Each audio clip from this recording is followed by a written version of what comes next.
যদি আপনার মনে হয় যে দেয়ালে পিঠ ঠেকে গেছে, কেউ কিছু করতে পারছে না আপনার জন্য, আপনি পরিপূর্ণ ইয়াকিনের সাথে, দৃঢ় বিশ্বাসের সাথে এই 4টা আমল নিয়মিত করবেন।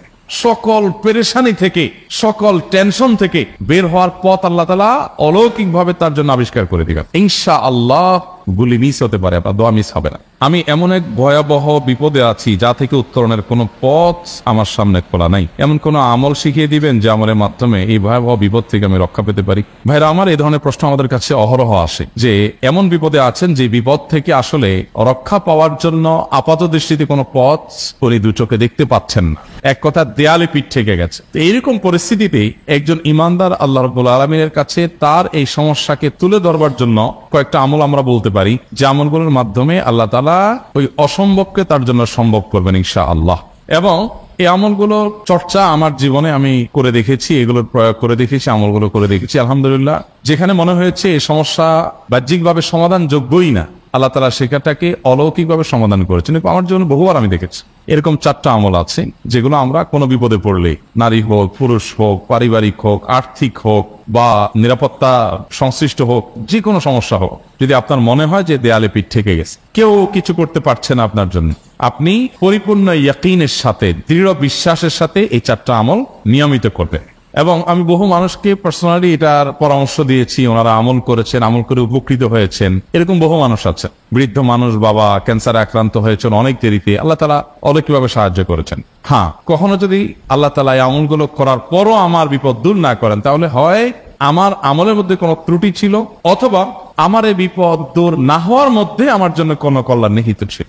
আল্লাহ তাআলা আমার দোয়া কবুল করে যে উপকার হতো তার চাইতে বেটার কিছু হয়তো আমাকে দিবেন, এই ইয়াকিন একজন ইমানদারের থাকবে। সেই 4টা আমলের 1 নম্বর হলো ইস্তিগফারের আমল। ইস্তিগফার, আপনি ফেসে গেছেন কোন জায়গা, কোনো উপায় পাচ্ছেন না, আপনি ইস্তিগফার করতে থাকেন। আস্তাগফিরুল্লাহ ওয়া আতুবু ইলাইহি, আস্তাগফিরুল্লাহ ওয়া আতুবু ইলাইহি, আস্তাগফিরুল্লাহ ওয়া আতুবু ইলাইহি, আস্তাগফিরুল্লাহ, আস্তাগফিরুল্লাহ, আস্তাগফিরুল্লাহাল্লাযী লা ইলাহা ইল্লা হুয়াল হাইয়ুল কাইয়্যুম ওয়া আতুবু ইলাইহি ওয়া লা হাওলা ওয়া লা কুওয়াতা ইল্লা বিল্লাহ।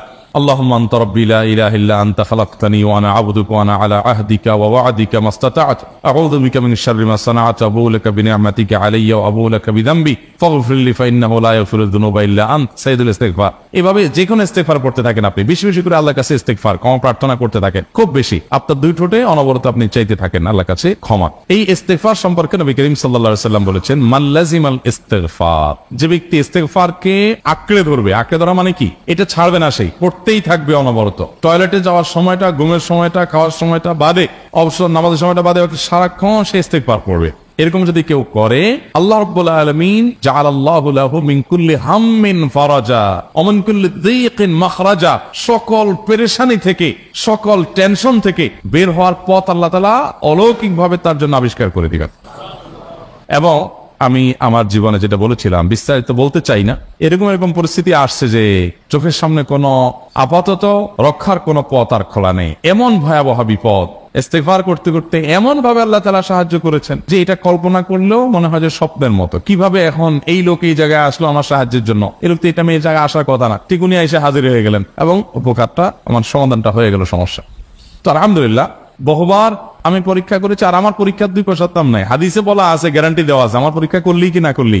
তাহলে একটা আমল হলো কি, ইস্তিগফার। সব সময়ের জন্য এটা কন্টিনিউয়াস করবেন, আর এমনি অবসর সময় ইস্তিগফার করবেন। আরবদের মধ্যে সৌন্দর্য আছে, তারা বিভিন্ন ডাক্তারের ওয়েটিং রুমে বা বিভিন্ন জায়গায় মানুষ যেখানে অপেক্ষা করে পাবলিক প্লেস গুলোতে লিখে রাখে ইস্তিগফার করুন, হাইওয়ে গুলোর পাশে লেখা থাকে ইস্তিগফার করুন, এবং তারা আসলে একটু পরপর দেখা যায় ইস্তিগফার করে। ভালো মন্দ গুণ সবার মধ্যে আছে, তাদের এই ভালো গুণটা আছে, ইস্তিগফার বেশি বেশি করা। আমরা ইস্তিগফার সচরাচর এইভাবে অনবরত অবসর সময় করার অভ্যাস অনেকের মধ্যেই নাই, আমরা এটা চালু করবো ইনশাআল্লাহ। বিশেষ করে যখন কোনো সমস্যা হবে তখন ইস্তিগফার চলতে থাকুন মুখে অনবরত, ধীরে ধীরে মহব্বতের সাথে নিজেকে, নিজের পাপ অপরাধগুলোর কথা স্মরণ করে আল্লাহর কাছে মাফ চাইতে থাক, পেরেশানি দূর হবে ইনশাআল্লাহ। 1 নাম্বার 2, দুরূদ, নবী করিম সাল্লাল্লাহু আলাইহি সাল্লামের প্রতি দুরূদ পাঠ করা। এটা যদি আপনি নিয়মিত করতে থাকেন মহব্বতের সাথে, আল্লাহুম্মা সাল্লি আলা মুহাম্মাদ ওয়া আলা আলি মুহাম্মাদ কামা সাল্লাইতা আলা ইব্রাহিম ওয়া আলা আলি ইব্রাহিম ইন্নাকা হামিদুম মাজিদ, আল্লাহুম্মা বারিক আলা মুহাম্মাদ ওয়া আলা আলি মুহাম্মাদ কামা বারাকতা আলা ইব্রাহিম ওয়া আলা আলি ইব্রাহিম ইন্নাকা হামিদুম মাজিদ। আপনি একবার ছোট দুরূদ যদি পড়েন, সাল্লাল্লাহু আলাইহি ওয়াসাল্লাম,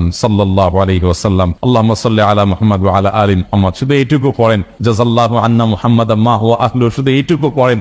আপনি এভাবে যেই কোনো দুরুদ নবী করিম সাল্লাল্লাহু আলাইহি ওয়াসাল্লামের প্রতি যদি পড়েন এবং পড়তে থাকেন অনবরত, ইস্তিগফারের পাশাপাশি দুরুদের ক্ষেত্রে নবী করিম সাল্লাল্লাহু আলাইহি ওয়াসাল্লাম বলেছেন যে এইটা তোমার জন্য যথেষ্ট হয়ে যাবে। তুমি যদি আল্লাহর কাছে আর কোনো দোয়া করতে না পারো, শুধু দুরুদটা পড়ো, তোমার সব পেয়ে যাও, কিচ্ছু লাগবে না। এক সাহাবী বলছেন, রাসূলুল্লাহ, আমার দোয়ার মধ্যে দুরুদ কত পার্সেন্ট রাখবো?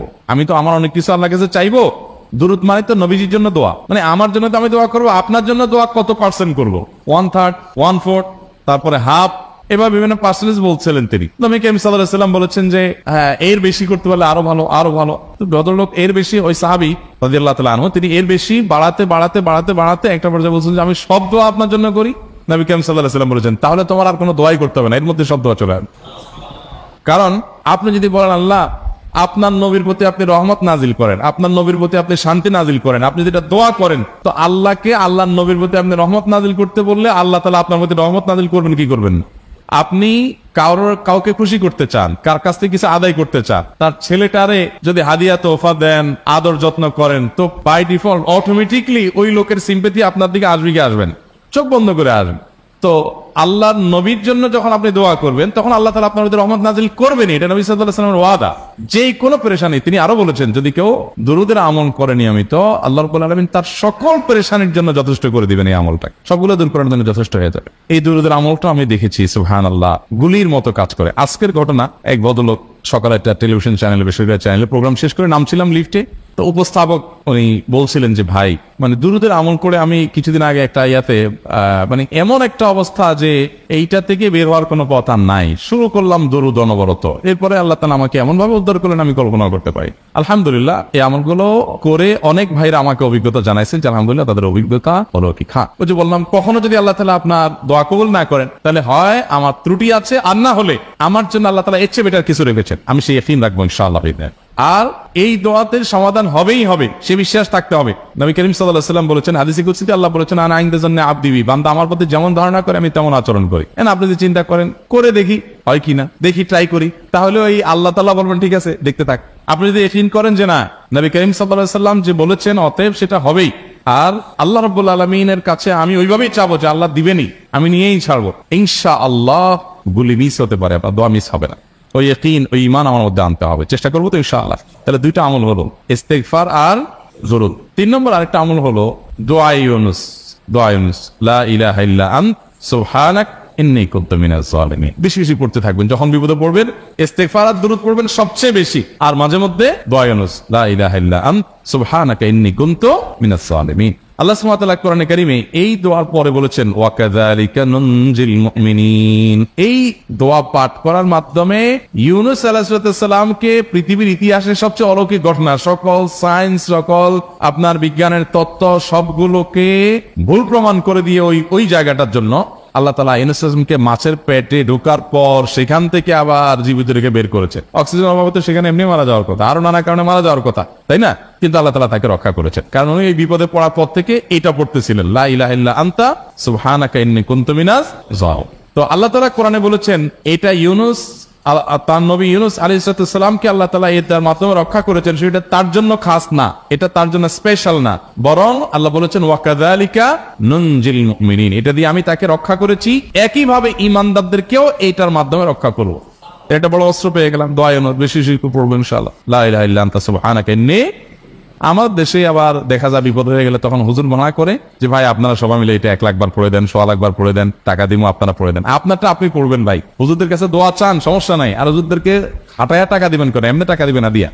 আর এই দোয়া নিজে নিজে করতে থাকবেন। ইউনুস আলাইহিস সালাম ওই সময় কি লোক ঠিক করছিলেন যে ভাই আপনারা সবাই দোয়া ইউনুস পড়েন, আমি গেলাম, আমি মাছের পেটে গেলাম, আপনারা বসেন সবাই দোয়া ইউনুস পড়া দেন, করছেন উনি? ওনারটা উনি করছেন, তো আপনারটা আপনি শুরু করবেন, দোয়া ইউনুস না। 4 নম্বর আমল হলো ইয়া যাল জালালি ওয়াল ইকরাম। এটা বেশি বেশি করে পাঠ করবেন। নবী করিম সাল্লাল্লাহু আলাইহি ওয়াসাল্লাম বলেছেন, আলিজু বিয়া যাল জালালি ওয়াল ইকরাম। ইয়া যাল জালালি ওয়াল ইকরাম, এইটাকে তোমরা আঁকড়ে ধরবে। ইয়া যাল জালালি ওয়াল ইকরাম মানে কি? এটা আল্লাহকে ডাকা, আর কিছু না। এবং হাদিসে বর্ণিত দোয়া, এটা মাসনুন দোয়া। ইয়া যাল জালালি ওয়াল ইকরাম মানে হে মহা ক্ষমতার অধিকারী, প্রতাপশালী এবং সম্মানের মালিক। এটা বলার মানে হলো আল্লাহর কাছে নিবেদন করা, যেহেতু আপনার প্রতাপ আছে, আপনার জালাল আছে, আপনার বড়ত্ব আছে, এই বড়ত্বের অধিকারী এবং হে সম্মানের অধিকারী, আপনার যদি এটা আছে, অতএব হে আল্লাহ আপনি আমাকে এটা দান করুন, আপনার সেখান থেকে আমার প্রতি রহম করুন, আপনার সেখান থেকে আমাকে, আপনার বড়ত্ব থেকে আমাকে আপনি হেফাজত করুন, আপনার একরাম থেকে আমাকে আপনি, তা দিয়ে আপনি আমাকে রহম করুন। তো সেই দোয়া আল্লাহ তাআলার কাছে নিবেদন করতে পারি, ইয়া যাল জালালি ওয়াল ইকরাম। এর পাশাপাশি তাহাজ্জুদের নামাজ এবং যে কোনো নফল নামাজ, কারণ নবী সাল্লাল্লাহু আলাইহি সাল্লাম ইজা হাযাবাহু আমরুন সাল্লা, নবীজি সাল্লাল্লাহু আলাইহি সাল্লামের কোনো পেরেশানি শুরু হলে আগে ওযু করে 2 রাকাত নামাজ পড়তেন, ওযু করে 2 রাকাত নামাজ পড়তেন। আমাদের যখন পেটে ব্যথা শুরু হয় আগে কার কথা মনে পড়ে? ডাক্তারের কথা মনে পড়ে। যখন গায়ে জ্বর আসে সবার আগে মনে পড়ে কিসের কথা? নাপা, নাপা, ঠিক না? জ্বর আসছে গায়ে, সবার আগে আমরা কি চিন্তা করি? নাপা। নাপা আপনি চিন্তা করেন, খান, নিষেধ না তো, ওষুধ গ্রহণ করা সুন্নত, নবী সাল্লাল্লাহু আলাইহি সাল্লাম নির্দেশ করেছেন ওষুধ সেবন করতে, আপনি করেন, ভালো কথা। কিন্তু ইমানদার সবকিছুর আগে ব্যথা আসছে, তাহলে ব্যথার জন্য একটা ওষুধ দোয়া শিখেছেন, দোয়াটা আগে করবে, পাশাপাশি ওইটা করুন, এলো ইমানদারের কাজ। আমরা আজকাল ইমান থেকে অনেক দূরে সরে গেছি। আল্লাহ আমাদের সেই ইয়াকিন দান করুন। তাহাজ্জুদের সময় দোয়া অনেক বেশি দোয়া কবুল হয়। তাহলে 4টা আমল ইনশাআল্লাহ আপনাকে এই ভয়াবহ বিপদ থেকে উদ্ধার করার জন্য সাহায্য করবে ইনশাআল্লাহ। সে ইয়াকিন নিয়ে করবেন। সেই সাথে as-সাদাকা তারদুল বালা, দান সাদাকা করা, অন্যান্য যে আমলগুলো আছে টুকটাক সেগুলোর সাথে সাথে চালানো। বাকি এই 4টাকে বেসিক্যালি একটু জোরালোভাবে